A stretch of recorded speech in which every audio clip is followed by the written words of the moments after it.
এ ধরনের গণমাধ্যম কর্মী মফস্বলে পাওয়া খুব কঠিন।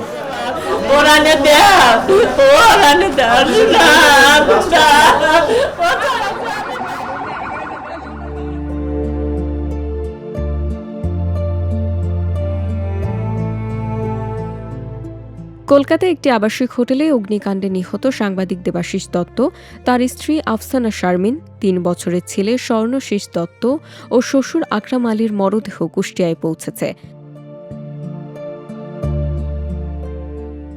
গতকাল রাত 10:30টায় মরদেহবাহী অ্যাম্বুলেন্স শহরের আরুয়াপাড়া দেবাশিসের বাড়ির সামনে পৌঁছালে সেখানে এক হৃদয় বিদারক দৃশ্যের অবতারণা হয়।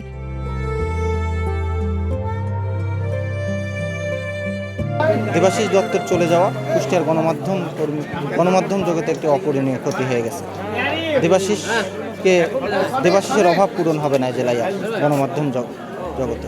সে চলে গেছে, তার একটা মেয়ে আছে, যেহেতু বর্ষণ সাংবাদিকদের আর্থিক অবস্থা খুবই খারাপ হয় এবং গভর্নমেন্ট এই বিষয়টা তার পরিবারের জন্য আপনাদের কিছু করবে এবং তার যে একটি কন্যা রয়েছে এই কন্যার জন্য নিশ্চয়ই আমাদের যে তথ্য মন্ত্রণালয় রয়েছে বা অন্যান্য যে সাংবাদিক সংস্থাগুলো রয়েছে বা সাংবাদিকদের স্বার্থ যারা দেখে তারা নিশ্চয়ই তার মেয়ের ভবিষ্যতের জন্য একটা আর্থিক ব্যবস্থা করবে এবং তার পরিবারের পাশে দাঁড়াবে এই প্রত্যাশা করছে। এই পেশাকে ভালোবেসে, সাংবাদিকতাকে ভালোবেসে মানুষের কথা বলবে, মানুষের সুখ দুঃখের কথা তুলে ধরবে, সেই জায়গা থেকেই কিন্তু সে এই পেশাটাকে ধরে রেখেছিল।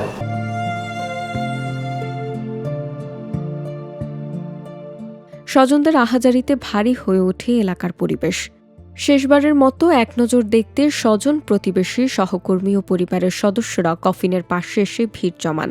পরে তরুণ সংঘ ক্লাব চত্বরে মরদেহ সর্বস্তরের মানুষের শ্রদ্ধা নিবেদনের জন্য সেখানে রাখা হলেও পরে দেবাশিসের স্ত্রী ও শ্বশুর আকরাম আলীর মরদেহ তাদের নিজ বাড়ি কুষ্টিয়া শহরের থানাপাড়ায় নেওয়া হয়।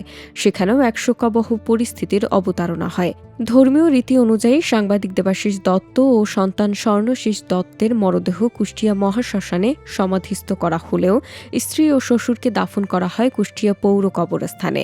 এর আগে গত ৩রা আগস্ট চিকিৎসার জন্য বেঙ্গালুরে যান দেবাশিস দত্ত ও তার পরিবারের সদস্যরা।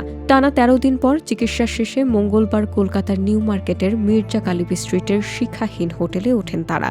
বুধবার তাদের দেশে ফেরার কথা থাকলেও ভোররাতে হোটেলের ৩য় তলায় ভয়াবহ অগ্নিকাণ্ডে প্রাণ হারান দেবাশিস দত্ত সহ পরিবারের সবাই।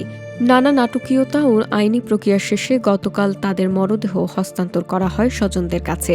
দেবাশিস দত্ত দৈনিক আজকের পত্রিকা ও চ্যানেল 9-এর কুষ্টিয়া প্রতিনিধি এবং স্থানীয় দৈনিক আজকের আলো পত্রিকার ভারপ্রাপ্ত সম্পাদক ছিলেন।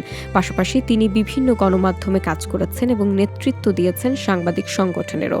তার আকস্মিক মৃত্যুতে শোকের ছায়া নেমে আসে স্বজন, প্রতিবেশী ও সহকর্মীদের মাঝে। এই অকাল মৃত্যু চিকিৎসা নিতে গিয়ে যে এভাবে লাশ হয়ে ফিরতে হবে আজকে দেবাশিসকে, সংবাদ জগতের বা আমরা সহকর্মী হিসেবে আসলে এটা আমরা কোনোভাবেই মেনে নিতে পারছি না, এটা কাম্য নয়।